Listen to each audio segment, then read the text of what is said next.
ഇതുപോലത്തെ ഇതും പറഞ്ഞിട്ടായിരുന്നു M D arrest ആയിക്കോട്ടെ, അറസ്റ്റ് ആയി നമുക്കൊരു ടെൻഷനും ഇല്ല. ഞാൻ സത്യം പറയാം, എം ഡി അറസ്റ്റ് ആയിക്കോട്ടെ, നമുക്ക് എന്താ ടെൻഷൻ?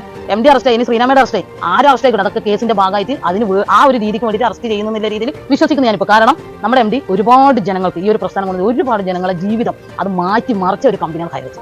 അത് അനുഭവിച്ചറിഞ്ഞവർക്ക് പറയാനാവും.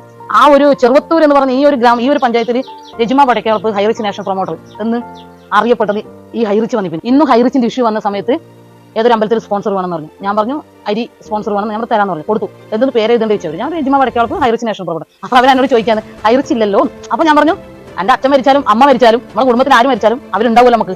അതേപോലെ തന്നെ എപ്പം ഞാൻ സ്പോൺസർ ചെയ്യുന്നുണ്ടെങ്കിൽ ഹൈറിച്ച് നാഷണൽ പ്രൊമോട്ടർ രജിമ. അത് ഉണ്ടോ ഇല്ലയോ നിങ്ങൾ ചിന്തിക്കണ്ട, നമുക്കുണ്ട്, നിങ്ങൾ അത് ചിന്തിക്കണം. ഞാൻ അങ്ങനെ തന്നെ ഇപ്പോൾ ഞാൻ സ്പോൺസർ ചെയ്യുന്നുണ്ടെങ്കിൽ ഹൈറിച്ച് നാഷണൽ പ്രൊമോട്ടർ രജിമ പടക്കേളപ്പ് അങ്ങനെ കൊടുക്കും.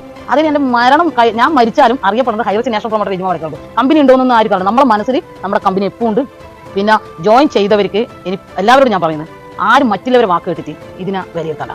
ഹൈറിച്ചിൽ കൂടി നമുക്കറിയാം ഹൈറിച്ചിന്റെ വില. ഹൈറിച്ച് ജോയിൻ ചെയ്ത് വരുമാനം മേടിച്ചാൽ നമുക്കറിയാം കമ്പനി എന്തെന്ന്, എം ഡി എന്തെന്ന്, മേഡം എന്തെന്ന്, അതിന്റെ കമ്പനി എങ്ങനെയാണെന്നുള്ളത് ഒക്കെ ഹൈറിച്ചിൽ ഇല്ലവർക്ക് അറിയാം. പിന്നെ എന്തിനാണ് നമ്മൾ വേറൊരാളെ വാക്ക് കേൾക്കാൻ പോകുന്നത്? ഞാൻ ഇങ്ങനെ ചിന്തിക്കുന്നു. പലരും പല ആളും പ്രശ്നമാക്കുന്നത്, നമ്മളെ വിളിക്കുന്നു. അവരോട് ഞാൻ പറഞ്ഞു ഒറ്റ കാര്യം, എന്നെ ഒരാളും വിളിക്കില്ല. ഇപ്പം എന്റെ കൂടെ ഒരു വ്യക്തി വിളിക്കില്ല. എന്തുകൊണ്ട് അറിയാം? ഞാൻ അവരോട് പറഞ്ഞു ഈ ഒരു ഇഷ്യൂ വരുന്നത് നമ്മൾ അറിഞ്ഞിട്ടല്ല, എന്നെ കൂട്ടിയ ലീഡർ അറിഞ്ഞിട്ടല്ല, അവരെ കൂട്ടിയ ലീഡർ അറിഞ്ഞിട്ടല്ല. നമ്മുടെ കൈകളിൽ ഒരു കമ്പനി കിട്ടി, ആ ബിസിനസ് നമ്മൾ ചെയ്യുന്നു, അത്രയും ഇല്ലു. അപ്പൊ നിങ്ങളും ജോയിൻ ചെയ്തത് ഇതിന് വരുമാനം കിട്ടുന്നു അറിഞ്ഞിട്ടാണ്. എന്റെ അവസ്ഥ, എന്റെ ജീവിതം മാറിയത് കണ്ടിട്ടാണ് നിങ്ങൾ കൂടിയ. അപ്പൊ ഇപ്പം വന്ന ഇഷ്യൂ, ഈ ഇഷ്യൂ നമ്മളെ കൊണ്ട് ആരെ കൊണ്ടായാലും ഈ കമ്പനിക്ക് പോലും അറിയില്ല ഇഷ്യൂ നടക്കുന്നത്. അപ്പൊ അതിനെതിരെ കമ്പനി നല്ല രീതിയിൽ കേസും കാര്യമായിട്ട് മുന്നോട്ട് പോകുന്നുണ്ട്. എന്ന് കമ്പനി വരും അന്ന് എല്ലാവരും പൈസയും കിട്ടും. അതുവരെ നമ്മൾ വെയിറ്റ് ചെയ്യുമ്പോൾ നിങ്ങൾ വെയിറ്റ് ചെയ്യണം. ഇത് സ്വയം മനസ്സിലാക്കുക. അല്ലാണ്ട് ഇങ്ങനെ നമ്മൾ ആരെങ്കിലും പറയുന്നത് കേട്ടിട്ട് നമ്മൾ ആരോ വാക്കും കേട്ടിട്ട് ഇതിനെതിരെ പ്രവർത്തിക്കാൻ വേണ്ട. എന്തുകൊണ്ടെന്നാൽ നിങ്ങളെ കൊണ്ട് നോക്കിയാൽ ഹൈറിച്ചിൽ വരുമാനം വന്നു. എന്തിനാണ് ഇങ്ങനെ ജനങ്ങളെ ഇങ്ങനെ ബുദ്ധിമുട്ടിക്കുന്നതെന്ന് ഞാൻ വിചാരിക്കുന്നത്. ഇത്രയും നല്ല രീതിയിൽ ഒരുപാട് ആൾക്കാർ ഒരുപാട് വരുമാനം ഗവൺമെന്റിലേക്ക് നമ്മൾ കമ്പനി കൊടുക്കുന്നുണ്ട്.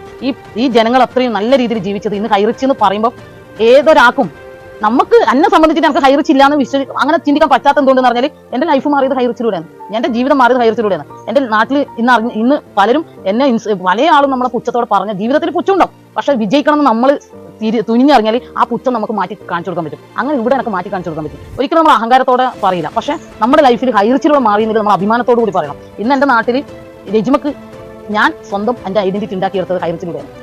ഇന്ന് ഏതൊരാൾക്കും പൈസ എന്ന് പറഞ്ഞാൽ തന്നെ വില, പണം ഇല്ലെങ്കിൽ ഒന്നും ഇല്ലാന്ന് പറഞ്ഞില്ല, പണം തന്നെയാണ് വില എന്ന് പറയുമ്പോൾ പൈസ ഉണ്ടാകുമ്പോഴത്തേക്ക് നമ്മളെ മാറ്റങ്ങൾ വന്നു, ജനങ്ങളുടെ ഇടയിലേക്ക് നമുക്ക് മാറ്റം വന്നു. നമ്മൾ പറഞ്ഞവർ നമ്മളെ സ്നേഹിക്കാൻ തുടങ്ങി.